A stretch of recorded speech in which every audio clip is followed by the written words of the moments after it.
to everybody.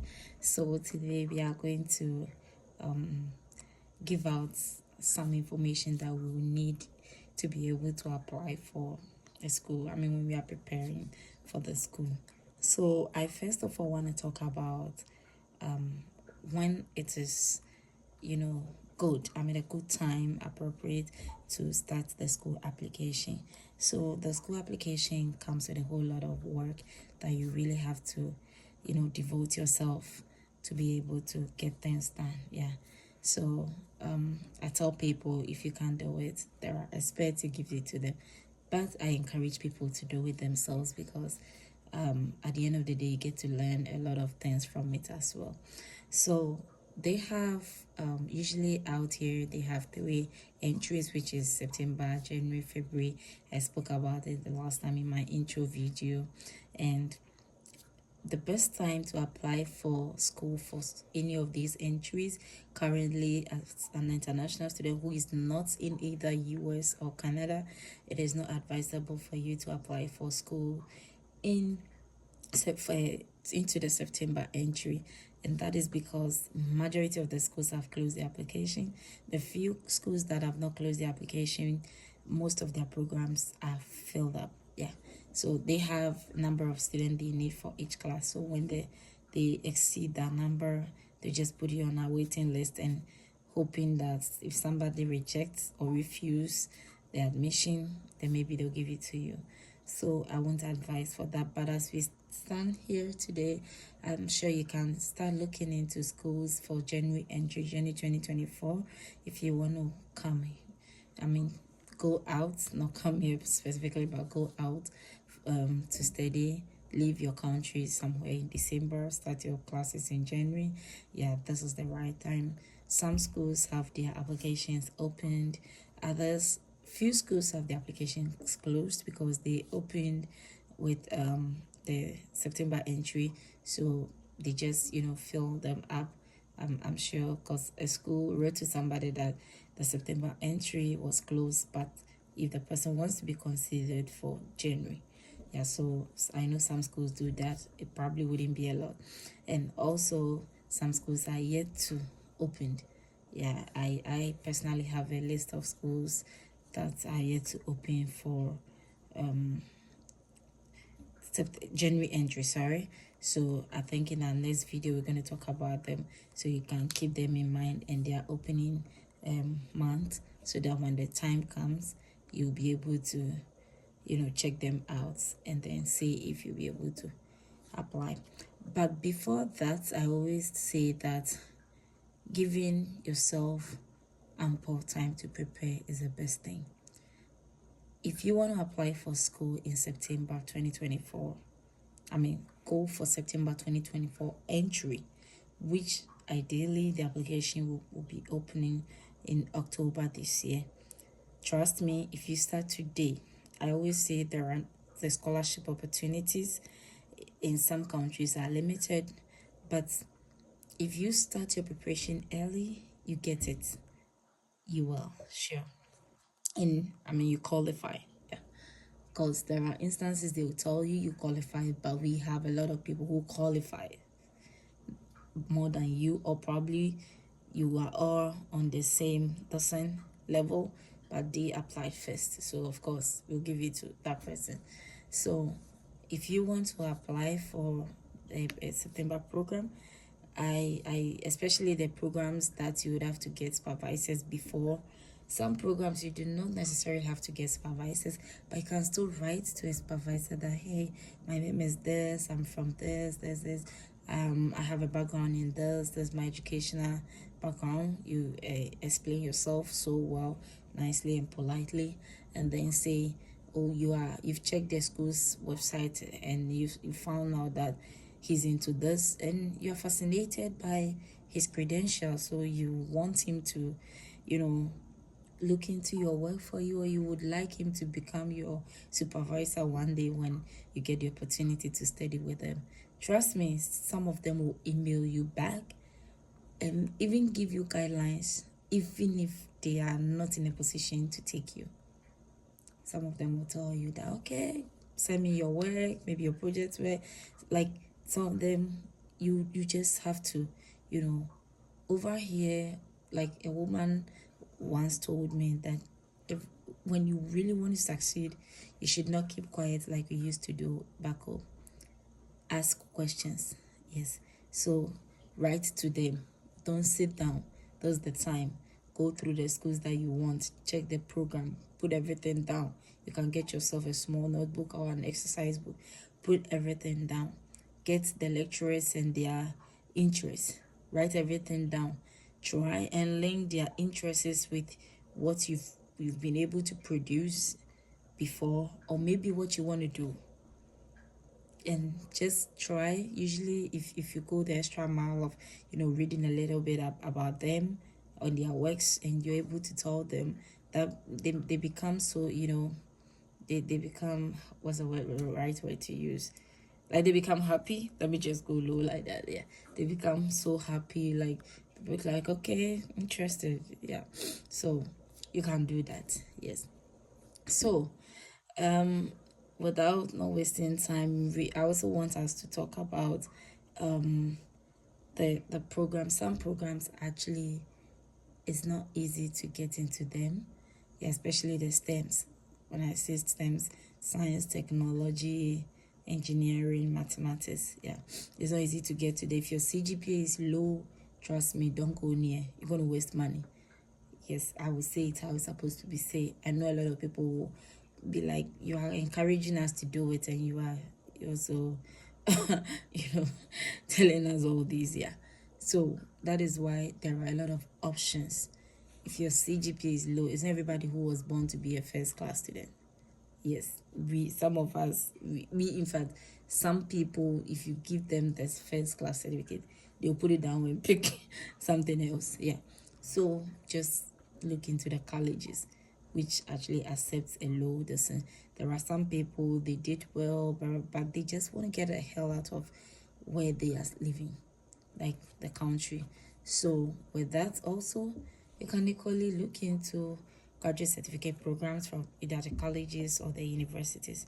When you come, it doesn't require so much work like thesis writing. You know, thesis is a whole lot of work. Yeah. So that is it. So today I want us to and let me quickly talk about this. Those who will look into the colleges also, be prepared financially, because they're going to ask you for admission deposit, which is usually higher than the university ones.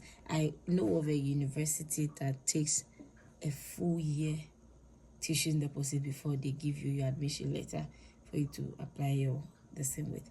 Yes, there are universities that take so much money, but most universities require something little. But the colleges, they take, I mean, what they take is a little, you know, bigger, like they're also within their range, and I understand them. So be prepared also. So today I want to take you through how to navigate the system. There's this website that I use a lot, and I'll put it in the description, listen, so you can also click on it, and that is university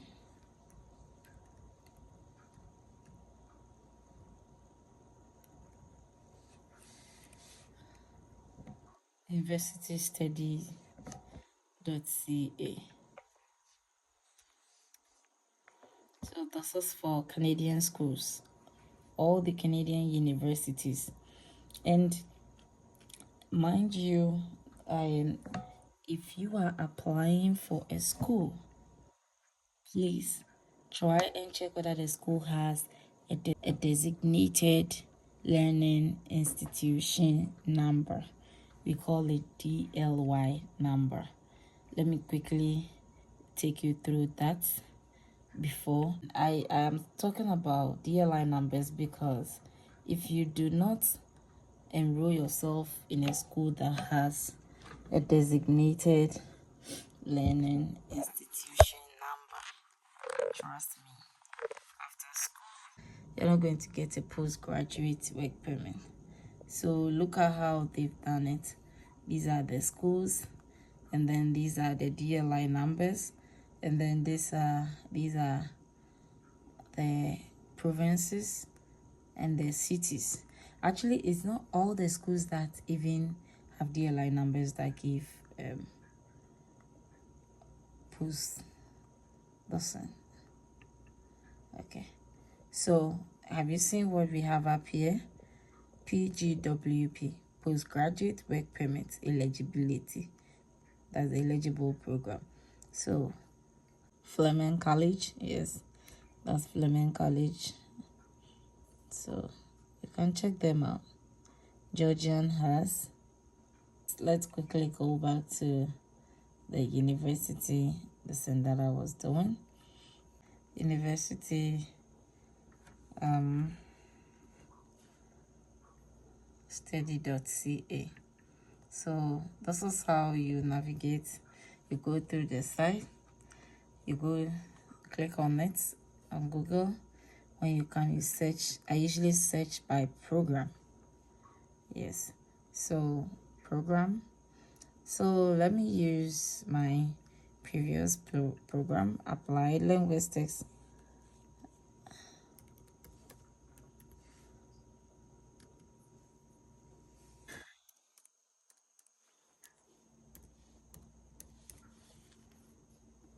And then the language, English, and master's degree. Yeah, so when you click on it, it's going to bring you here. So you then come here and do more search. Guys, take notice of this section, because if you get, I didn't know before I came here, but if anybody is coming, I will advise that if you get opportunity to be in a school that will give you the chance to do a co-op, this is an internship. You get to work with in a Canadian firm. You get the experience, the Canadian work experience, because over here, everywhere you go, they're going to ask you for Canadian work experience. Like, a friend was telling me that he went for a co-op interview. Like, I want to do an internship. I don't have experience, so I want to do an internship. And so you've invited me for an interview. I mean, basically, I'm going to talk about what I've studied in the classroom. But he went and they asked him, like, what experience do you have? And, like, you could see that this doesn't match up. Like, if I have an experience, why would I come for an internship? Yes. So they do ask for Canadian work experience. So you see 43 schools or programs are eligible for co-op in this. So if you want that, you click on it. It's going to refine your search. And so now we have 43 programs. So these are the schools: York University, MA in Linguistics and Applied Linguistics, Victoria. All these schools are having co-op, and they are doing applied linguistics some way, somehow. Yeah. So let's quickly go into one of those and see what's happened. Let me go back and use my school. Yeah, that's what my former school actually.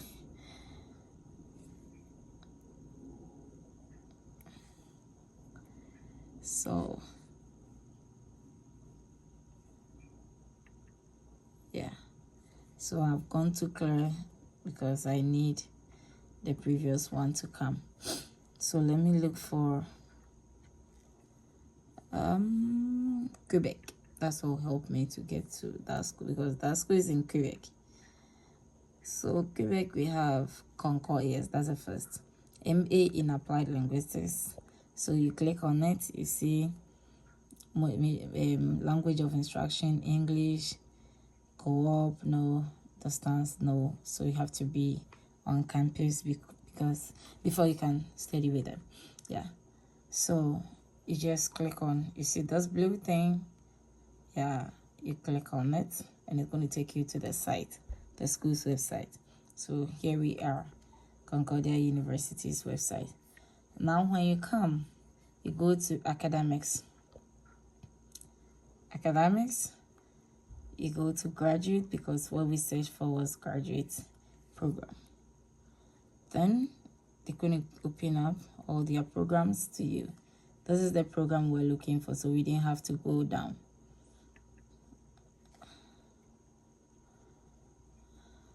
So this is the program. You view program details. Click on it. So it brings you to the program website. Yeah. Now this program is a thesis based and a course based. Trust me, if you want to go into it and you don't want to do thesis, go there. Because when I applied for it, they gave it to me without thesis. And I asked them and they said they give everybody without thesis. So when you come and after the first year, you realize that you can write thesis, you have the strength to write thesis, then you can opt to go into the thesis option. Yeah. So it's a 2-year program. You can look at it here, 2 years. And then it has only one entry, which is fall. So if you want to go, no, they do have 2 entries, because I remember, yeah, they have 2 entries. Maybe they've changed it or something, because I remember when I was doing it, on 2 occasions I've applied to the school and I got admission 2 times. Yeah. So it's a 45 credit course, and trust me, it's a cool job. Yeah. 45 credits is cool for 2 years. So you get to it. Now let's move down and see admission requirements. Yeah. Admission requirements. This is the admission requirements. Yeah. I think I need to get a stand for my phone. Yeah. So the admission requirements, you see, they have undergraduate degree with a minimum of 3.0, which is B average. So if you have less than that, you can try, but trust me, if they get Concordia University's acceptance rate is not that far. Like, I think it's 58 or something. So it means that if 100 people apply to the school, only 58 people get admission. So if they exceed the number of people and your CGPA is down, they're not going to take you. Yeah. So they said academic concentration in second language acquisition, applied linguistics, pedagogy, education, or related disciplines. So if you have it in any of this, you are eligible to apply. And then assets, professional experience in the field of second language teaching and learning or related areas. So guys, some of the programs, they're going to ask for experience. If you don't have it, they're not going to give it to you. So this means that this actually, they said asset, but trust me, if I apply and I say I have 2 years experience in teaching and you do not, and they want 3 people and they've gotten 2 already, they are actually going to take me. So proficiency, if you are from Ghana, you don't look into this proficiency that much, but be checking, because sometimes, yeah. So for application deadlines, for is December 1st.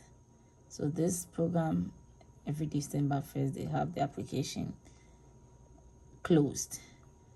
Previously, they had winter section, and I remember they opened their winter in June and then closed it around August. I don't know why they've taken this program out of the winter stream. So considering, yeah, so look at this. They said, considering the waiting period involved in meeting the entry requirement to Canada and Quebec, we strongly encourage international students, applicants to apply early and submit supporting documents prior to the deadline. So you should do it early so that they can give you the admission early so that you can prepare for your lesson on time. So tuition and funding, everything, you just here you go to tuition calculator. That's a whole lot of mess. Yeah, but you can click on it and then it's going to ask you for the program you want to apply and other things, and it's going to give you an estimate. Yeah, but aside that, let me go back. Yeah, so this is it. This is all about what you need to know. So you just have to be extra careful, go through it one after the other, make sure you know the program you want, then you just, yeah, it's a cool job. It's a good job. So these are the programs that, the courses that the program require and their credit hours. Yeah. So basically that is it. So that is just, by the way, that is, I mean, what you are doing for today. So I'm going to close here.